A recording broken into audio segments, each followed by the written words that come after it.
नीलम गोरे यांच्यावर संजय राऊत यांनी केलेल्या वक्तव्याच्या विरोधात शिवसेना कार्यकर्त्यांकडून निषेध व्यक्त करण्यात आलाय। पुण्यातील टिळक चौकात संजय राऊत यांच्या प्रतिमेला जोडे मारो आंदोलन करण्यात आले। या आंदोलनात शिवसेना कार्यकर्त्यांचा मोठ्या प्रमाणात सहभाग दिसून आला।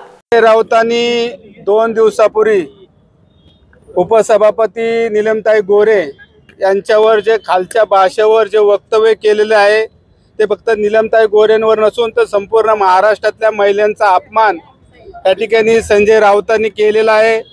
रोज सकाळी उठून काहीतरी बोलायचं आणि महाराष्ट्रामध्ये काहीतरी घडवायचं अशाच पद्धतीने 1-2 दिवसापूर्वी संजय राऊतांनी जे बेताल वक्तव्य केले त्याचा पुणे शहर शिवसेनाच्या वतीने या ठिकाणी सर्वात प्रथम जाहीर निषेध केलेला आहे। मला आम्ही काही दिवस मी पूर्वीच्या शिवसेनेमध्ये काम केलेलं आहे। मला सुद्धा अंडी पिल्ले या ठिकाणी माहिती आहे। माझ्यासारख्या सुद्धा कार्यकर्त्याला काही शिवसेनेच्या नगरसेवकांना स्थायी समिती सदस्यासारखं पद असन हे मिळवण्यासाठी सुद्धा काय ना काय तरी द्यावं लागायचं। त्यामुळे हे अंडे पिल्ले सगळी आम्हाला माहिती आहे। काही गोष्टी आम्हाला बोलून दाखवू नका, परंतु जे काही बोललेलं आहे संजय राऊतांचं त्याचा आम्ही या ठिकाणी जाहीर निषेध केला आहे। भविष्यात अशा गोष्टी जर संजय राऊतांनी आमच्या बहिणींवर केलं तर याच्यापेक्षा तीव्र आंदोलन आम्ही या ठिकाणी करू। या ठिकाणी पुणे शहरात संजय राऊत जर फिरले त्याला आम्ही कदापित शिवसेना पक्ष या ठिकाणी तोंडाला काळं फासून त्याला फिरून देणार नाही आणि त्याचा जाहीर निषेध आम्ही पुणे शहराच्या वतीने या ठिकाणी केलेला आहे। माझ्यासारख्या शिवसैनिकाला पुणे शहराचा शहर अध्यक्ष करायच्या वेळी बाळा कदम सारख्या त्यावेळेचा संपर्क प्रमुखाने पश्चिम महाराष्ट्राची जबाबदारी त्यावेळेस संजय राऊतांक होती।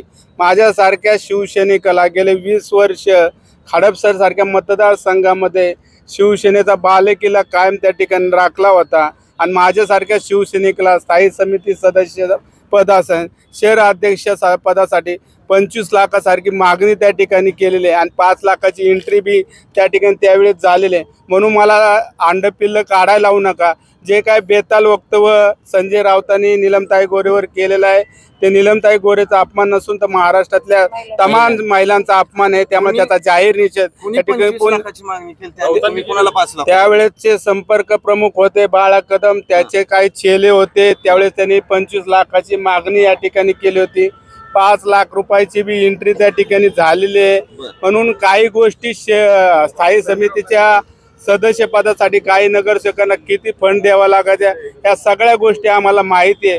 परंतु जे काय बेताल वक्तव्य या ठिकाणी संजय राऊतांनी महिलांवर केलेलं आहे त्याचा आम्ही या ठिकाणी पुणे शहर शिवसेनेचं बघा त्यांना द्यावं लागलं नसेल पण बाकीच्यांना काय द्यावं लागलं असेल ते त्यांना माहिती। परंतु जे आमच्या संघ घडले ते आम्ही आता तुम्हाला सांगितलंय। म्हटलं नाही की मला आपण मर्सिडीज वगैरे द्यायला लागत होते मातोश्रीला, त्यांनी आमदार वगैरे होताना हे काय तुम्ही त्याचं समर्थन करू? आमच्या सारख्याला मागितलं वरती नक्कीच मागितलेलं असेल ना। आज माझ्यासारख्या कार्यकर्त्याला मागितलं असेल तर काही शिवसेना ज्यावेळेस नगरसेवक होते गटनेते असलेले तुमचेच असताना त्याला कुठं पक्षाकडून काय मागितलं असेल। माझ्यासारख्या शिवसैनिकाला शहर अध्यक्ष स्थायी समिती सदस्य अशा अनेक शिवसैनिकांना मोठी मोठी पदं घ्यायची असं ना काही द्यावं लागायचं। म्हणून या सगळ्या गोष्टी घडलेल्या आहे। म्हणून आम्ही या ठिकाणी आज जे काय वक्तव्य केलं त्याचा जाहीर निषेध संजय राऊतांचा या ठिकाणी केलेला आहे। होता ते तुम्हाला सर्वांना माहिती आहे। त्यामुळं ते पैसे कोणाका जाणार होतं काय जाणार होतं हे तुम्हाला सर्वांना माहिती आहे। त्यामुळे त्यांनी जे काय पैसे त्यावेळी त्याच्या चेल्याकडून मागितलं होतं। माझ्यासारख्या तर अनेक शिवसैनिकांकडून वेगवेगळे पद देण्यासाठी या गोष्टी घडत होत्या। पुण्याचे नेते होता तेव्हा काय असं संपर्क प्रमुख त्यावेळेस बाळा कदम होते। त्यावेळेसचे पश्चिम महाराष्ट्राची जबाबदारी संजय राऊतांकडे होती आणि त्याच्या चेल्याने पैसे मागितलं होतं। स्थायी समिती सारखे पद शहरात अनेक जणांना मागितलं, मलाच नाही तर अनेक जणांना मागितलेलं आहे। त्यामुळे त्याचा जाहीर निषेध आमच्या माता बहिणींचा अपमान या ठिकाणी संजय राऊतांनी केलेला आहे। त्याचा आज या ठिकाणी जाहीर निषेध पुणे शहराच्या वतीने केलेला आहे।